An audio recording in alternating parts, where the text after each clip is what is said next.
that Napoleon guy. Isn't very nice. Is it O or an A? Okay. Oh, it's wrong. Is it Napoleon? That's right. Napoleon. Who's in charge of England? There's a couple people. William and Mary? No. Oh, was this the Victorian era? She's at the end, yeah. Victoria is 1836. Is that right? She gets into power. And then there's a little bit of strangeness between 1803 and 1836. There's George IV, and what was special about George IV? He was crazy. He was crazy. So he didn't really rule. Who ruled the country or ran the country while he was king? His wife? Wait, no, the prime minister? No. Right, you're just guessing. Yes, I am. The Prince Regent? Yeah. Why we call that the Regency period in England. Okay, so needless to say, between about that span of a little less than 100 years, there's a whole lot of stuff happening.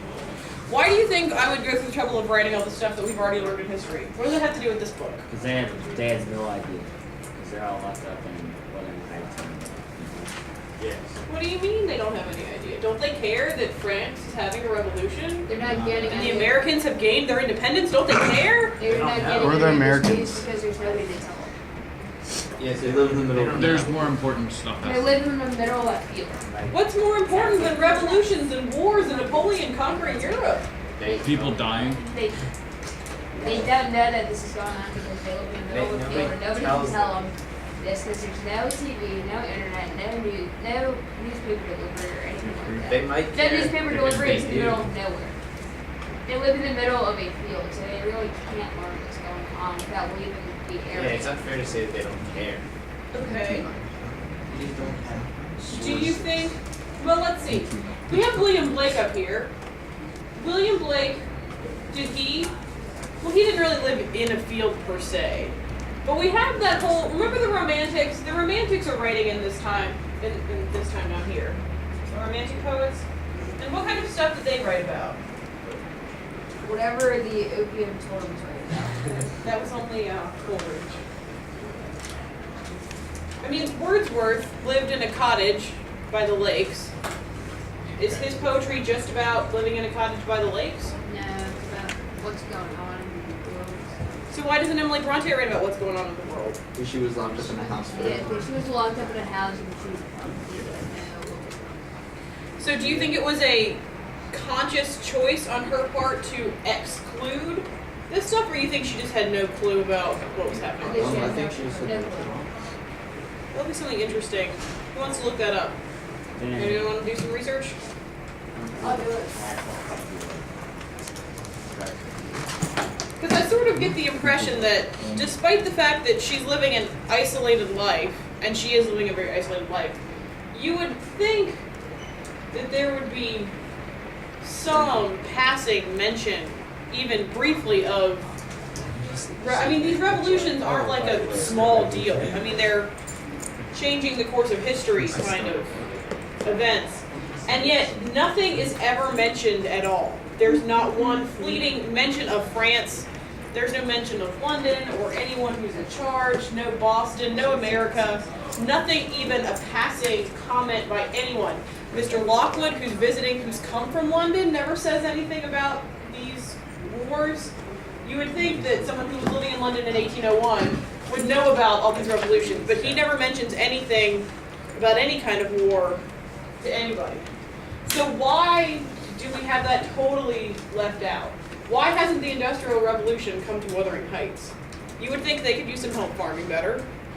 They could use a plow or some machinery, or they could get into the textile industry. Why do we have that not mentioned at all, non-existent? I think it's because we just didn't know about it. Her parents might have known, they just might have wanted to protect the children, not knowing what was happening. Okay. Alright, can I erase this? Yes.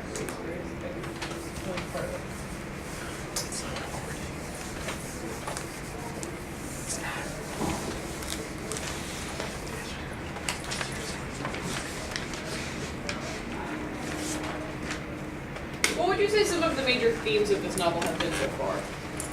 Death. Love. Depression. Oh, love crime. Death and love. Growing up.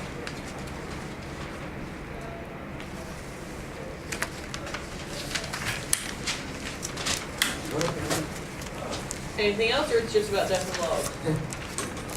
That's about it. Love crime. Like siblings and fighting. Anger. Anger?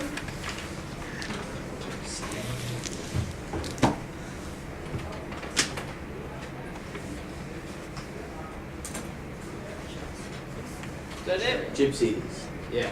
Gypsies does not categorize as a major theme of the novel. Worth a shot, I Well, guess. Gypsy's one of the main characters. Yeah. It kind of has an influence. Yeah, on he's a what gypsy, and happens. that's why everything happens that way. Because he's a gypsy. Yeah. That's the reason for the whole entire point of the novel. Not the whole novel. Emily Bronte is rolling over in her grave right now. And Brendan's like, no, I shouldn't have made him a gypsy.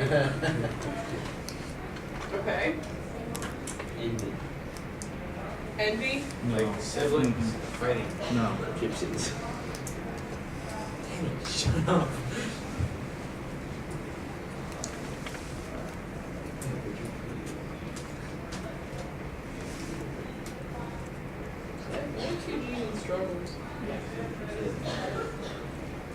I think we should just put down gypsies to make Andy happy. What, Craig? I said I think we should put down gypsies just to make Andy happy. Is that what you're Why claustrophobia? Because he's in there.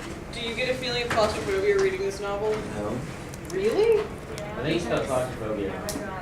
Oh, I was pretty. Oh, shoot, I forgot the B. Hold on. Claustrophobia. I was feeling better about my spelling.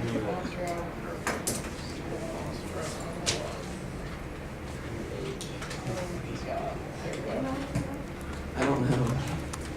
Like innocent. Does anybody get a feeling of claustrophobia? I get a feeling of boredom. Yeah. Really? Yeah. To me, that's one of like the most. Like they never go anywhere. They live within 4 miles. It's I get not a like feeling like more or less. they get locked in the house. She can't leave. She's held prisoner. I don't know. Wuthering Heights is described as being in jail like 5 times. I mean, we have isolation. You know, we just do without one of those. Yeah, and it's confused when I read the book. Installation is.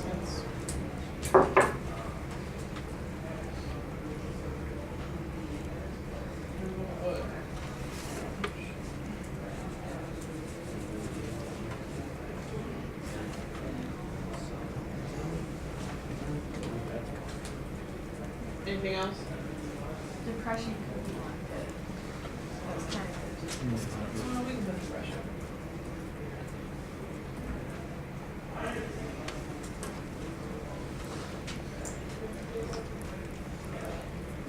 Okay, so let's talk specifically about what you read over the weekend or Thursday night, whenever you. I have isolation written in big bold letters. Something must have happened that makes me want to write that down. Let's see. This chapter. 18. Okay, chapter 21 starts on page 155.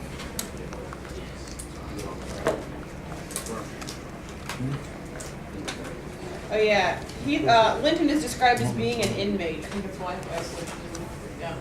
He physically can't leave. Nobody else. Anytime somebody leaves, they tend to come back. Heathcliff gets out and then he leaves again. Isabella gets out, but then